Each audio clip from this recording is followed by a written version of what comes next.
तर आजच्या पत्रकार परिषदेमध्ये खासदार संजय राऊत बोलत होते तेव्हा शिवसेना उद्धव बाळासाहेब ठाकरे गटाचे उपनेते विनोद घोसाळकर हे भावुक झाल्याचं बघायला मिळालं। मुलाच्या आठवणीनं घोसाळकर यांना अश्रू अनावर झाले। भाजप आणि शिंदेंच्या शिवसेनेकडून घोसाळकर कुटुंबावर दबाव असल्याचा आरोप राऊतांनी केलाय।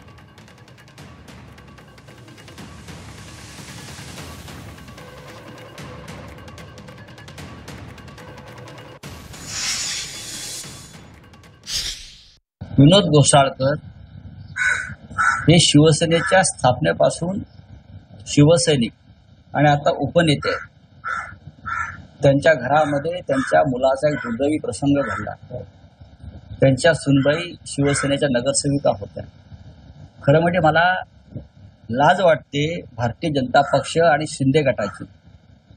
याही परिस्थितीत हे दोन पक्षाचे प्रमुख लोक त्या मुलीला फोन करून बरं का आमच्या पक्षात या त्यांना लाज वाटली पाहिजे। एका घरामध्ये तुम्ही जिने आपला पती गमावलाय, ज्याने आपला मुलगा गमावलाय, त्या घरामध्ये तुम्ही अशी कृत्य करताय, लाजा वाटला पाहिजे। हे निर्दय लोक आहेत, निर्घृण लोक आहेत। ते आमचा विषय आम्ही बघू।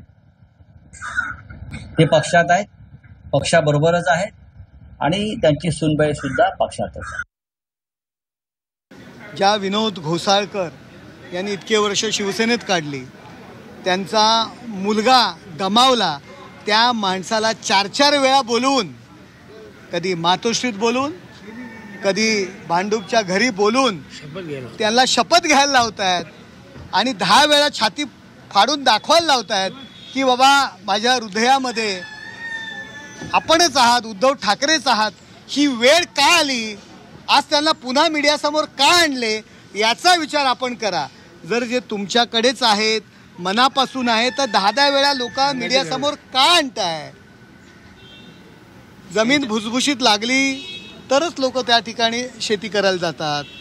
आता ते म्हणतात की त्यांना 4-4 वेळा फोन केले दोन्ही पक्षांनी। का फोन केले?